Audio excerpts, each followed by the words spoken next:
काल ग्रामसभा झाली. ग्रामसभेमध्ये काय गोंधळ झाला, कशावरून म्हणजे ते सगळा जो गोंधळ होता ते सुरू झाला? काल रेग्युलर ग्रामसभा होती आमची. एक 8 दिवसाखाली आम्ही ती तहकूब केली होती. प्रशासनाची ग्रामसभा ही सोहळ्याचा निधी किंवा सोहळ्याची करायची कामं या संदर्भात बैठक ठेवलेली होती.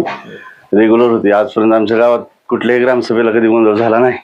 त्याच्यामुळं कालच्या गोंधळाची अनपेक्षितता होती आम्हाला स्वतःला देखील. कालचा जो गोंधळ झाला ते 2023ला एक आर्वी ग्रामपंचायत मार्फत देशी दारूचा परवाना दिलेला आहे अभंगाच्या नावाने. तो परवाना द्यायचा नाही असं आमचं ग्रामस्थांचं सगळ्याचं म्हणणं होतं किंवा आधी पूर्वीपासून तो 20 वर्षामध्ये दिला गेला नाही. त्यांनी वेळोवेळी मागणी केली ग्रामपंचायतला. अनेक सरपंच आले, अनेक सरपंच गेले, त्यांच्या काळात हा विषय झाला नाही. ज्यावेळेस दिला त्यावेळेस मी सभागृहाचा सदस्य होतो, मी सरपंच पदावर नव्हतो. शेख मस्कुरी नावाचे सचिव होते आमच्याकडे आणि अध्यक्ष त्यावेळेस माननीय बापू चव्हाण हे गावचे सरपंच होते.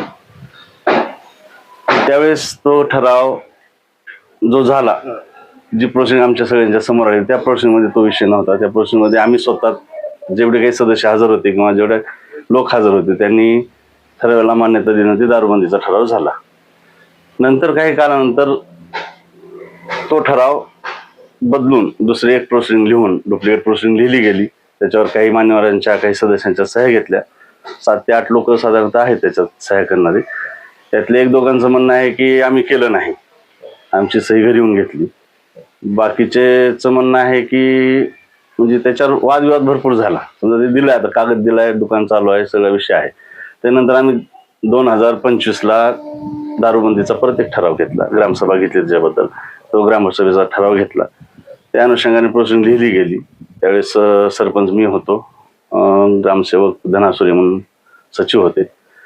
एकंदरीत हा गोंधळ फक्त आणि फक्त त्या दुकानामुळे झालेला आहे. आणि आरोप प्रत्यारोप झालेत. ज्याने कुणी ते केलंय ते जग जाहीर आहे, सह्या आहेत. उगा आरोप एकमेकावर करून 17/17ला घेतलं किंवा 16 जणांनी घेतलं, फलाण्यांनी घेतलं. सगळे काल माझ्यावर देखील आरोप झाला किंवा सरपंच तुम्ही देखील त्याला संमती दिली, तुम्ही पैसे घेतले, पण माझी कुठेही सही नाही.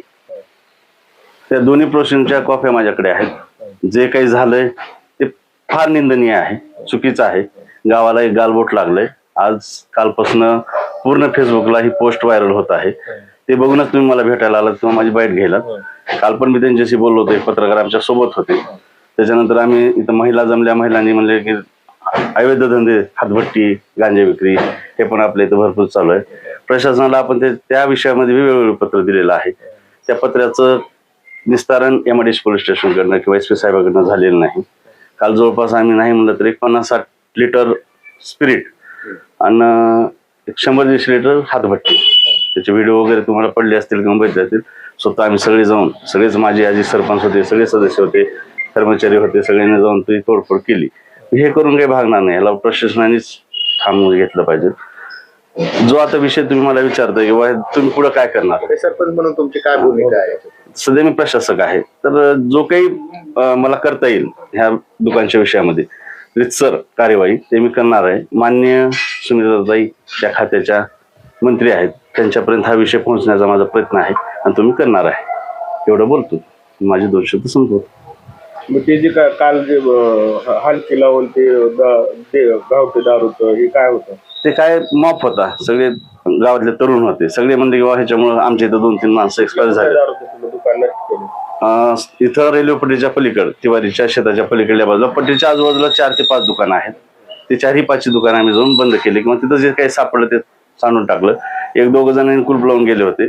बाकीचे होते त्यांना सांगितलं ह्याच्यानंतर हे विषय करू नका, ह्याला वेगळं रूप येईल किंवा ह्याचं तुम्हाला नुकसान होईल, आम्हाला काही होणार नाही असं सांगून आलो. गावकऱ्याला काय आव्हान करणार हे जे तुमच्यावर सगळे जेवढे घटना झाल्या ते काय चुकीचं आहे का बरोबर, काय आव्हान आहे? हे जे झालेला विषय आहे तो सगळ्या गावकऱ्यांना माहित आहे.